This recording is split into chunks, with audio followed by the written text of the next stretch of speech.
لائیں کہیں کہ ہمارا رب اللہ ہے، پھر اس پر جم جائیں۔ ان پر فرشتوں کا نزول ہوتا ہے، نہ کوئی غم کرو نہ خوف، خوشیاں مناؤ جنت کی جس کا تم سے وعدہ کیا گیا تھا۔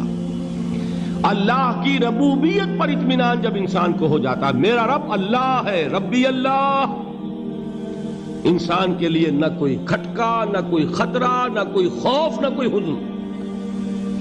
جو کچھ ہو رہا ہے کس کے اذن سے ہو رہا ہے؟ اللہ کے اذن سے۔ اللہ کے اذن کے بغیر پتا تک نہیں ہلتا۔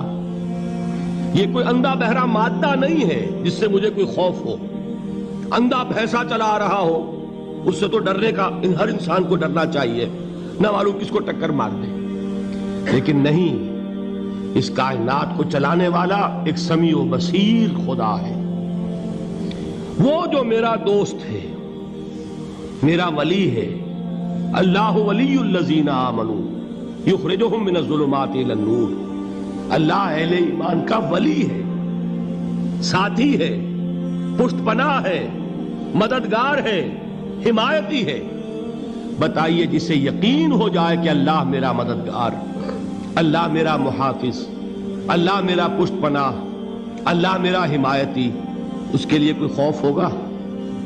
اس سے کوئی ڈر ہوگا؟ میں مثال دیا کرتا ہوں ایک بہت سادہ، پنجاب کے دیہات کی۔ وہ بڑا چودھری ہے اور کوئی غریب کسان ہے۔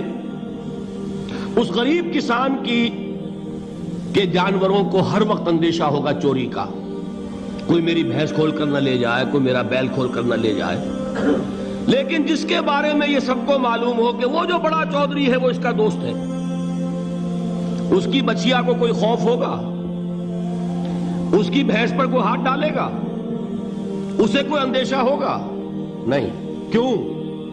کہ وہ بڑا چودھری، بڑا اس کا یہاں کا سردار، جاگیردار، سب کو معلوم ہے وہ میرا دوست ہے، کوئی میرے خلاف اقدام نہیں کر سکتا۔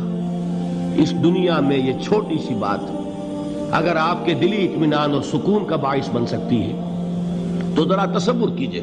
میں لفظ تصور استعمال کروں گا صرف اس لیے کہ اس کا ہم جس کو کہتے ہیں ادراک اور شعور کر نہیں سکتے، اگر کے ساتھ کر سکتے۔ اگر یقین ہو کہ اللہ میرا مددگار اور یقین ہو کہ اللہ ہر آن میرے ساتھ ہے، پھر کوئی خوف؟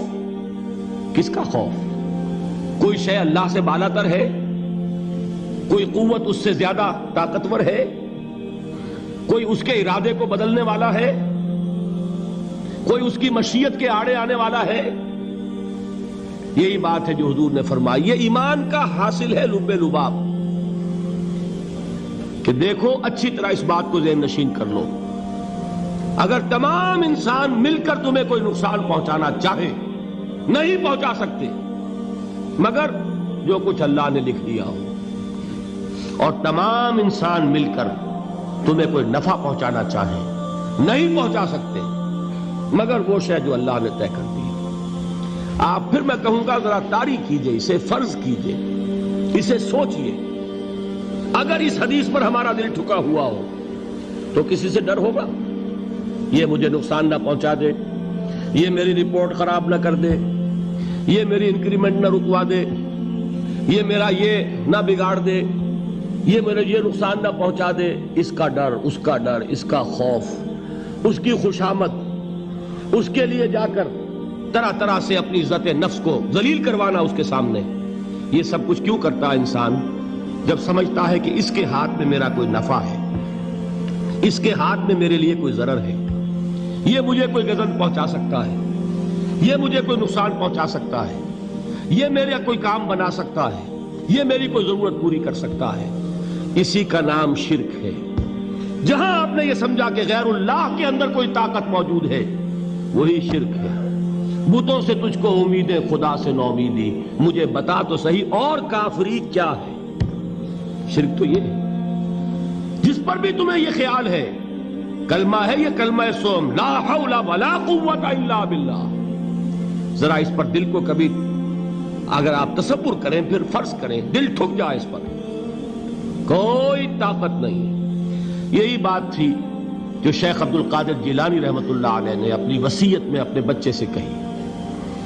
11ویں دینے والے ہیں، لیکن حضرت شیخ عبد القادر جیلانی کی وصیت اور تعلیمات کو کتنے لوگ ہیں تم جانتے ہو؟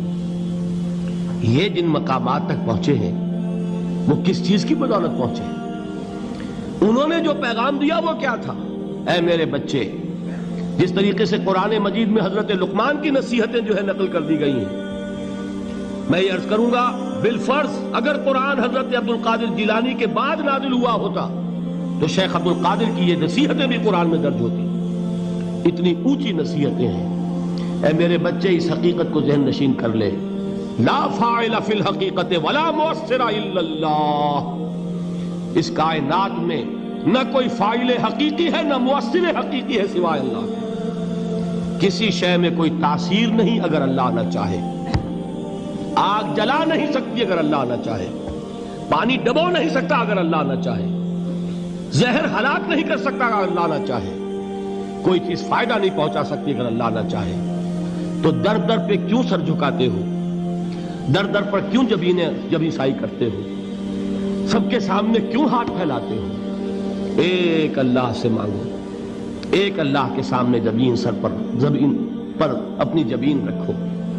لا فاعل فی الحقیقت ولا مؤثر الا اللہ. نظر آتا ہے ہمیں کہ پانی پیاس بجھا دیتا ہے. پیاس بجھانے کی صلاحیت پانی میں نہیں ہے، اللہ کے اذن سے. کھانا بھوک مٹا دیتا ہے. بھوک مٹانے کی صلاحیت کھانے میں نہیں ہے، اذن رب میں. دیکھیے یہی یقین تھا. حضرت موسیٰ علیہ السلام کا واقعہ یاد کیجئے. سامنے سمندر آ گیا ہے. قوم دیکھتی ہے پیچھے کہ گرد و غبار کا طوفان ہے. معلوم ہوا کہ فرعون اپنے لشکر سمیت آ گیا ہے. لشکر جب چلتا تھا تیز رفتاری کے ساتھ تو گرد و غبار کا جو طوفان اٹھتا تھا اس کا تصور کیجئے. اور لمحہ بلمحہ وہ قریب آ رہا ہے. پوری قوم نے کیا کہا؟ اے موسیٰ انا لمدرکون. اے موسیٰ ہم کو پکڑے گئے. قرآن مجید نے تو یہاں وہ باتیں نہیں لکھی ہے، لیکن تورات میں یہ درج ہے کہ بنی اسرائیل جھگڑنے لگے، دست و گریبان ہو گئے موسیٰ کے ساتھ. موسیٰ ہمیں یہاں مروایا لا کر، اس سے تو ہم ہی بہتر تھے. وہاں کھانے کو ملتا تھا، زندگی تو تھی. بیگار ہم کر رہے تھے، موت تو نہیں تھی. اب جو کچھ ہوگا اس کا تصور کرو، جس طریقے سے ہمارے ٹکڑے اڑائے جائیں گے. تو لڑ رہے ہیں حضرت موسیٰ علیہ السلام سے. یہ تورات کی تفصیل ہے. قرآن میں صرف اتنا آیا ہے، پریشان ہو کر انہوں نے کہا انا لمدرکون. موسیٰ ہم تو پکڑے گئے. اس وقت موسیٰ کا جواب کیا ہے؟ کلا ان معی ربی سیہدین. نہیں، میرے ساتھ میرا رب ہے، وہ راستہ دے گا. بتائیے کہاں راستہ نظر آ رہا ہے؟ یہ ہے ایمان بالغیب. راستہ نظر نہ آئے تب اللہ پر یقین ایمان ہے. جیب میں پیسے ہوں اور تب دل کو اطمینان ہے تو ایمان کس پر ہوا؟ پیسے پر، اللہ پر نہیں. جب وسائل و ذرائع نہ ہوں اور پھر یقین ہو کہ اللہ مسبب الاسباب ہے، وہ اسباب کا پابند نہیں ہے، وہ اسباب کا محتاج نہیں ہے، اسباب اس کے محتاج ہے. اگر یہ یقین ہے تو اللہ پر ایمان ہے. یہ نہیں ہے تو تمہارا ایمان اسباب پر ہے، وسائل پر ہے، ذرائع پر ہے، مادیات پر ہے، اللہ پر نہیں. اس وقت کہاں راستہ تھا؟ کوئی راستہ تھا؟ سمندر ہے اور ادھر سے لشکر آ گیا ہے. کلا ان معی ربی سیہدین. اب دیکھیے ایمان کہہ دینا آسان ہے، ہوا معکم اینما کنتم. جہاں کہیں بھی تم ہوتے ہو اللہ تمہارے ساتھ ہوتا ہے. لیکن اس کا یقین قائم ہو جائے تو زمین و آسمان کا فرق واقع ہو جائے.